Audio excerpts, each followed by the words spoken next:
Seafaring is transnational by nature. As seafarers travel from port to port, they come under the jurisdiction of many different states, each with their own laws and legal regulations. Increasingly, seafarers of all ranks are finding themselves at risk of facing investigations or criminal charges as a consequence of their professional activities, often for incidents that were beyond their control. Escalating legal obligations and sometimes aggressive attitudes to prosecutions are impacting across the maritime industry. Recent high-profile cases have shown that the legal situation for seafarers is complex, especially following maritime incidents where there's environmental damage or loss of life. Hundreds of thousands of seafarers are in one port or another, and they are subject to criminalization just for performing their duties. In many cases, seafarers may be considered guilty before they even have an investigation. Seafarers are very professional, but they can cope with many things, but you don't expect a collision. You don't expect someone to be smuggling people, drugs or arms on your ship. They can be criminalized in countries that they don't know the legal system, they don't know the culture, they don't speak the language, and they are guilty until proven innocent.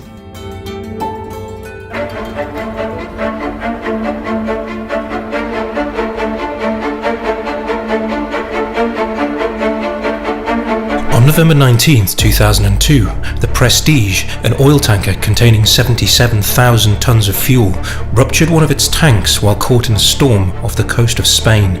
Captain Apostolos Mangouras tried to bring the ship into port, but was refused by the authorities in Spain, France and Portugal. 6 days later, the ship broke in two and began to sink, spilling its cargo into the sea off the coast of Galicia. Captain Mangouras was immediately arrested by the Spanish authorities and jailed in a high-security prison for 85 days. He was released only on payment of bail of €3 million. Even after bail was paid, he had to report to the police daily. Despite Captain Mangouras having done everything he could to avoid the disaster, criminal charges were brought against him and court actions continued for more than 10 years. On December 7, 2007, a crane barge being towed through rough waters off Korea's Yellow Sea broke free from its towing lines and collided with the anchored crude oil tanker Hebe Spirit. The collision pierced 3 of the 5 oil tanks, leaking almost 11,000 tons of oil into the sea, causing an environmental disaster.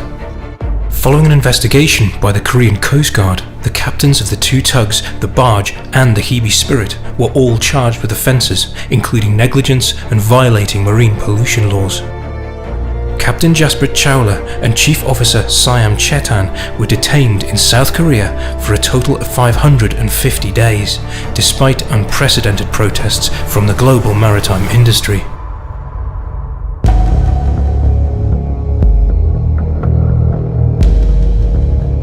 Criminalization is not rampant, but the fear of criminalization is real and a deterrent for seafarers going to sea and taking promotion into senior ranks.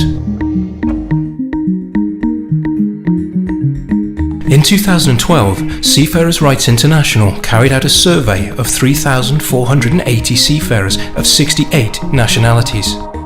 Seafarers were asked if they'd faced criminal charges, and if so, what were their experiences.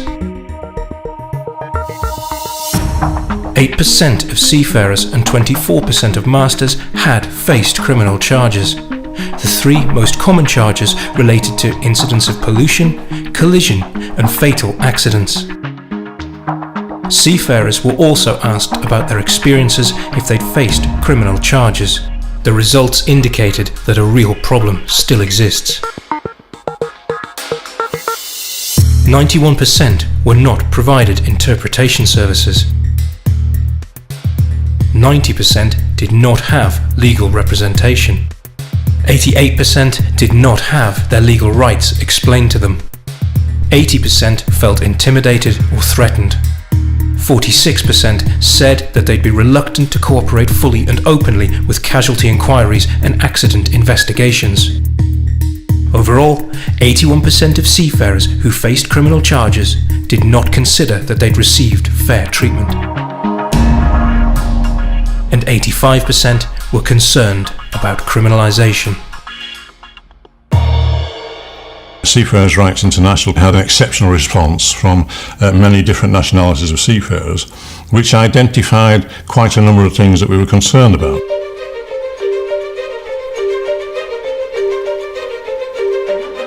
The survey pointed out a number of issues that the seafarers have. All he wants to assure is that he's being treated fairly, that the governments are not going to incriminate him, that the seafarers have an opportunity to defend themselves, that everyone work together and not just assume that the seafarer is guilty, and that the outcome, in the end, is appropriate and it is fair.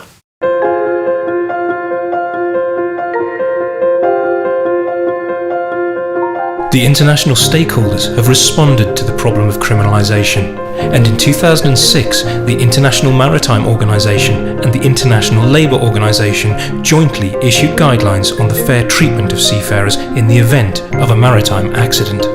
From 2002 to 2010, I was the chairman of the ITF Maritime Section. I led the workers at the UN International Labour Organization and International Maritime Organization. We developed the Fair Treatment Guidelines, which were completed in 2006. The Fair Treatment Guidelines set out how seafarers should be treated following a maritime accident and during any investigation and detention by public authorities. They ensure that seafarers' human rights are upheld and that detention is for no longer than necessary.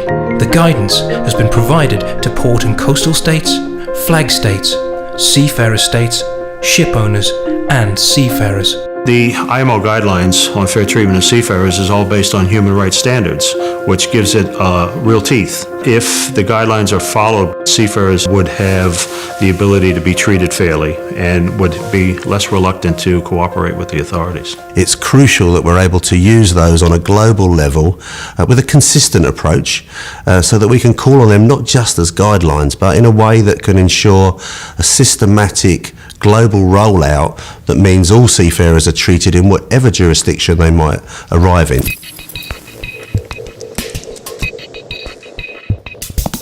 If you find yourself involved in a criminal investigation, it's important to understand that not all states offer the same rights and protections. Every situation is different. An investigation means you're likely to come into contact with people from a range of organizations and people involved in law enforcement. You may not speak the local language and you may not know why the investigation is taking place. But there are a number of things you can do to protect yourself. One, they could educate themselves. There's certainly plenty of information on the ITF website, the Seafarers' Rights International website. Their employers provide a lot of documentation. Certainly they need to do everything they can to educate themselves. But the industry as a whole has a big job not only to educate the seafarers, but to educate the governments on applying the IMO standards. If a maritime accident or incident occurs and there is an investigation, ask what is the basis for the investigation. If you don't speak the local language, ask for an interpreter.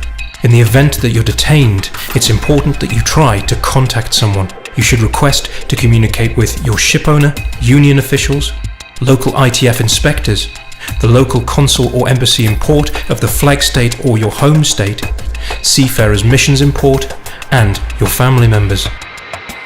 You should be a member of a union. Ask for your rights. Legal representation is essential to receiving a fair trial. Your employer should provide you with a lawyer, but there are instances where there may be a conflict of interest between you and your employer, so you should seek your own legal representation through legal aid if available. You should participate in the investigation and provide truthful information to the best of your knowledge and belief. But you should fully understand your right not to self-incriminate, and that when statements are made to port, coastal or flag state investigators, these may potentially be used in a future criminal prosecution.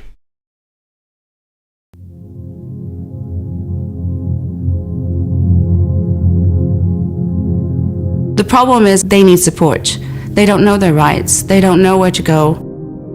The ITF has 138 inspectors in 57 countries, and these ITF inspectors are officials that can assist seafarers in the event that they are charged or have any dealings with public authorities.